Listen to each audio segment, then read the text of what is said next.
ask yourself why. And just kind of try to remove the emotional baggage that wants to jump up and get carried around with it.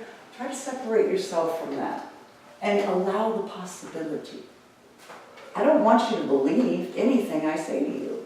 I want you to do your own personal investigations. I don't need you to believe anything I share with you. The work speaks for itself. But I want you to discover that deeper truth within you. And the only way we can really get to that is we don't let those emotional triggers stop us. Contempt prior to investigation. Just think about it. Remove your emotional self, step back from it, get into that observer effect, and look at the possibility. And try to allow yourself to ponder possibilities. How I got to the forgiveness part with my father is I was taking a class in New Thought, and it was deep soul retrieval stuff. And I was driving home that night, and I was pondering the possibility of forgiveness. You know, I really wanted to release this stuff. I really did. And you know, my ego kept wanting me to say, yeah, but. Yeah, but. Well, what comes out of but? Stinky stuff, right? and I knew that. And so I kept, you know, I really want forgiveness. I said, okay, universe, show me. Open my heart. Help me see forgiveness. And I was coming home, and it was in the summertime, and the sun was starting to set. And all of a sudden, my heart blew open.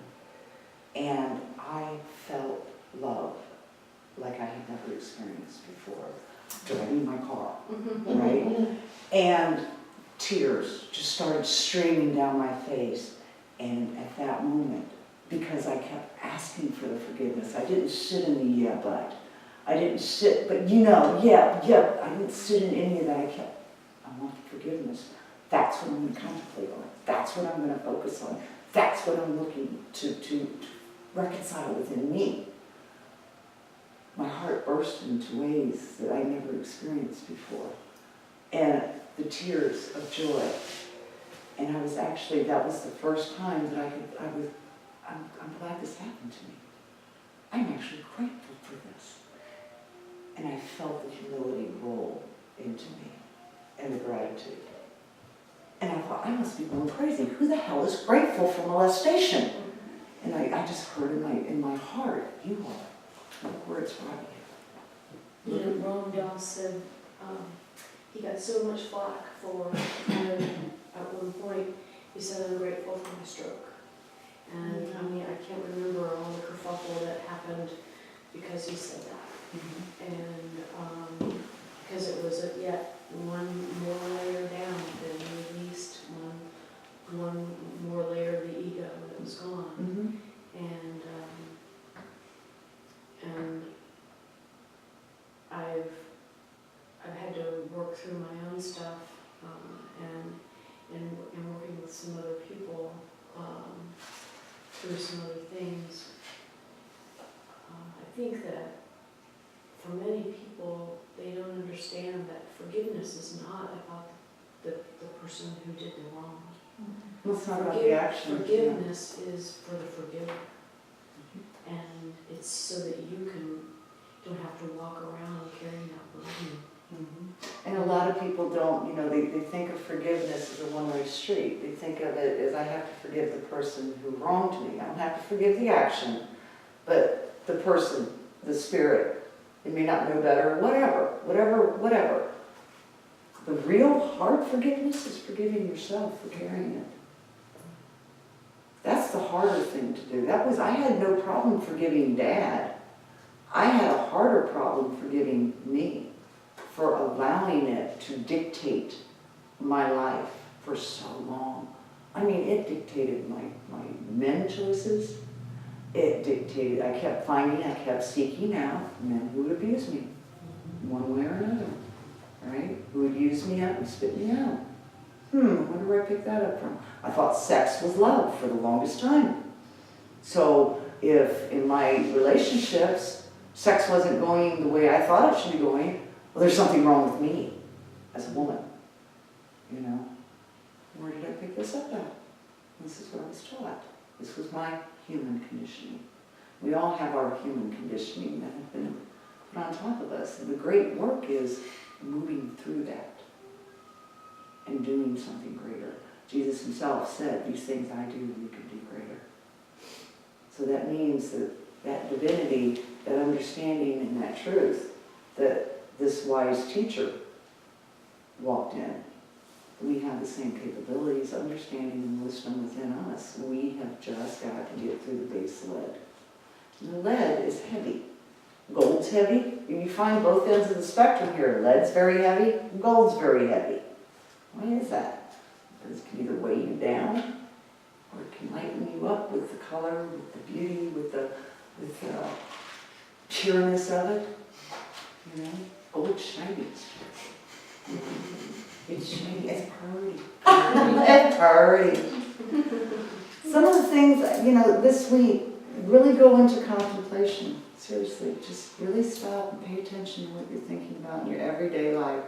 Try to bring this into your focus as often as possible. And when you find yourself elsewhere, try to bring your focus right back. Because what you're gonna start doing and what you're gonna start noticing is as we continue doing this work, you're gonna all of a sudden notice the angel and the demon in your head, and they're going to be fighting for you, so to speak, because you're going to be hearing these two voices, right? And they're going to get loud. They really are. One is your ego. One is your babysitter. The one you really want to listen to is the one you may not be able to hear just yet. And that's that observer self. That's that stepping back and going, wow, man, they're active today, aren't they? Listen to them argue. Do you believe this? Because they do. And it will actually feel as if there are other entities in your mind. And oddly enough, thought forms are energy. So, there's all kind of thought forms going around all the time that people are throwing out there that the network has got in place. So just be mindful of your thoughts. Be mindful of your thoughts. Be mindful of the voices that are going to start being louder. It goes away. The more you push through, the quieter it will get. But it will get louder first. And I just want to let you know that. You want to share your experience in the loud little voices? Oh, don't do that. That's selfish. Oh, come on. It'll be okay for a little bit. No, come on, man. Get honest with it. It's almost like I was about to go insane several times. That's what I felt. I felt like I was on the grip of sanity until I got to this point where it was a little more quiet, a little more subtle, kind of like a whisper. And that's what I really, really wanted to say when I wasn't so afraid that what I was going to say was either going to get me ostracized or people were going to, oh, that's cute. Yeah, okay.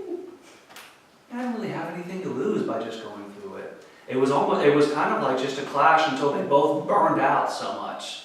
Kind of like, that's the best symbology I can think of is that's kind of like a phoenix. Like both of them clashing so often that I feel like I'm going insane until finally they rise up together going, okay, fine, we're tired of doing this separately. Let's just kind of come up together in this. And that's what it is. Kind of the picture that's on Wayshower Freedom Alliance is, and I don't know, this is just something that popped in. And if you look, it's the white dove, it's the black raven, and it's the phoenix rising from the middle. It's the gold phoenix. As you do this work, you're going to start developing that those two voices are just going to get louder in your head. They really are. Don't listen to them. Step back and just contemplate. Let them argue. Because in a sense, it's that spiritual warfare. In a sense, it's that angel and demon sitting on your shoulder, do my way, no, do my way. It's choosing sides. Don't choose a side. Step out of it. Let them argue. It will get quieter. And intuitive thought will get honed. Will definitely get honed in ways that you wouldn't believe. It's a very interesting process. Do you guys want to go ahead and begin on the Kabbalion part for lesson 2 of next week? Do you want to break? What do you want to do? This is your class. The other is like I was saying I'm horrible at faces and energy, I never forget names. All that. Okay.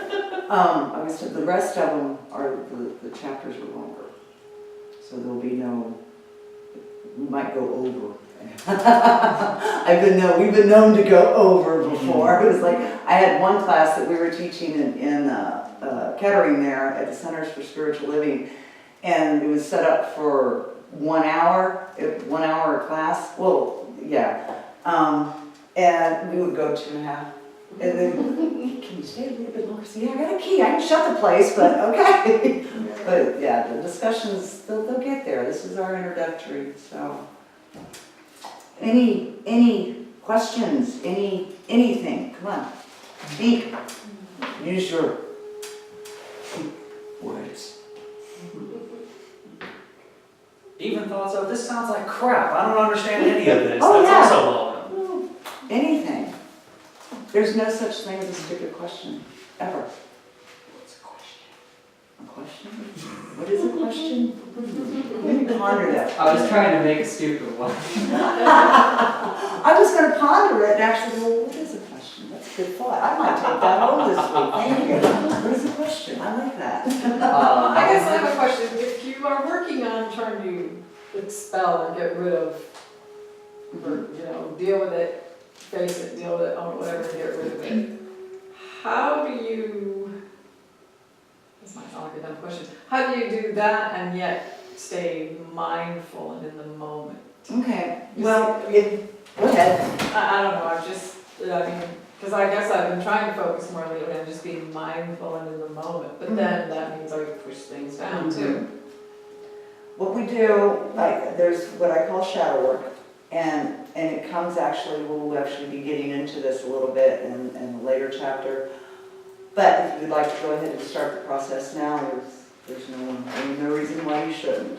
What it is you write down the experience that's troubling you. Okay. And you write it in as much detail as possible. You allow yourself to get angry. You let yourself cry. You let yourself feel it. You let yourself acknowledge this. And you allow yourself to release all of the emotions onto paper.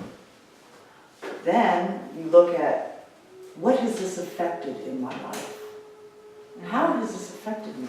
How have I allowed this to continue affecting me? And you write those down.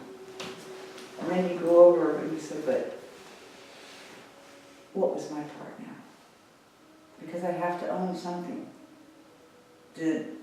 Is it my fault that my dad raped me? You're not going to like my answer. But yes, it was. How was it my fault? Because I knew what I was coming into this planet doing. I knew the contract I'd signed, but I had just forgotten when I got here.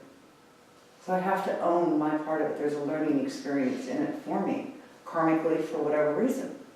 So I can no longer play the victim, because as soon as I own it, I take my power back. Now, would I go out and perpetrate that type? No, I wouldn't do that. I will not do what was done to me. Hey, that's a karmic lesson too. I don't have to continue that. But everything I've experienced in my life, I take full responsibility for. Because if I don't, then I stay in victim mentality. If I don't honor my feelings and how it made me feel though, then I repress it.